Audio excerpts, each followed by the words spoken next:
আমি কিংবা আমার স্ত্রী নামাজ পড়ার সময় আমার মেয়ে নামাজের সামনে তার খেলনা পুতুল রেখে খেলা করে, এতে করে আমাদের নামাজের কোনো ক্ষতি হবে কিনা?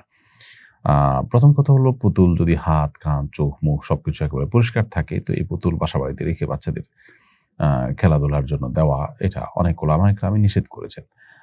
আমাদের আয়েশা রাদিয়াল্লাহু আনহা আরো একজন সাহাবীর পুতুল নিয়ে খেলাধুলার যে বর্ণনা রয়েছে, সেটার কারণে অনেক ওলামা ইকরাম জায়েজ বলেন। যদিও সেই পুতুল আজকের পুতুলের মতো এরকম অবয়ব হুবহু পূর্ণাঙ্গ ছিল নাকি জাস্ট ডামি টাইপ ছিল কিছু, এটা পরিষ্কারভাবে হাদিস থেকে বোঝা যায় না।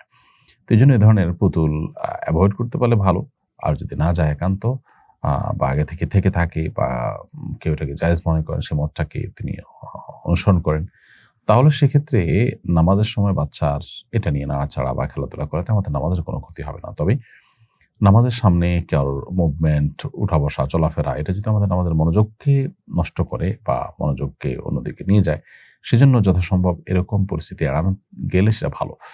অর্থাৎ বাচ্চাকে আগেভাগে আপনি অন্য কোথাও দিলেন, কেউ রেখে দিলেন, যাতে করে সামনে সে এসে আপনার মনোযোগে ব্যাঘাত সৃষ্টি না করতে পারে। সেরকম উদ্যোগ নেওয়া উচিত। যদি সেরকম উদ্যোগ নেওয়ার পরও এরকম কালে-ভদ্রে হয়ে যায়, তাতে কোনো অসুবিধা নেই, আমাদের নামাজ হয়ে যাবে।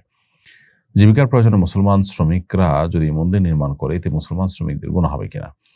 দেখুন, ইসলাম একেবারেই পরিষ্কার একটি দিন, যেখানে কোনো প্রকার ধোঁয়াশা বা অস্পষ্টতার কোনো সুযোগ নেই। কোনো প্রকার আপনার সেখানে আপনি দড়ি মাছ না ছুঁই পানি টাইপ কোনো কাজ করার কোনো সুযোগ নেই। শিরক আল্লাহর কাছে সবচেয়ে বড় অপরাধ। শিরক এটা হলো মানবতার সবচেয়ে বড় অপমান। কারণ মানুষকে আল্লাহ সৃষ্টি করেছেন শুধু তার দাসত্বের জন্য। সে মানুষেরই অন্য কোনো সৃষ্টি বা মানুষের হাতে তৈরি করা কোনো কিছুর কাছে নিজেকে আপনার দাস হিসাবে পেশ করবে, উপস্থাপন করবে, এটা মানবতার জন্য অপমান, মানুষের জন্য অপমান।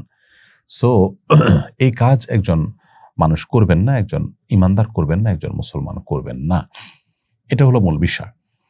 এখন যদি কেউ আ মন্দির নির্মাণ করেন, তাহলে মন্দির নির্মাণ করা মানে হলো সেখানে শিরক হবে, শিরকের আয়োজন হবে, সেখানে আপনি সহযোগিতা করলেন।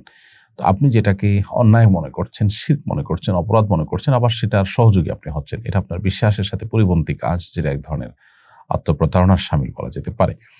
তো এই জায়গা থেকে এই কাজটা ইসলাম শরিয়ার দৃষ্টিকোণ থেকে কোনো প্রশংসনীয় কাজ নয়, বরং এটি নিন্দনীয় কাজ এবং নিষিদ্ধ কাজ। আল্লাহ সুবহানাহু ওয়া তাআলা বলেছেন, তাআওয়ানু আলাল বিররি ওয়াত তাকওয়া ওয়া লা তাআওয়ানু আলাল ইসমি ওয়াল উদওয়ান। সূরা মায়েদার ২ নম্বর আয়াতের এই বর্ণনা থেকে বোঝা যায় যে অন্যায় এবং সীমালঙ্ঘনের কাজে, পাপের কাজে একে অন্যের সহযোগিতা করা যায় না, পারস্পরিক সহযোগিতা করা নিষেধ। অতএব এখানে কেউ অন্যায় কাজ করবে, আপনি সেখানে সহযোগী হতে পারেন না।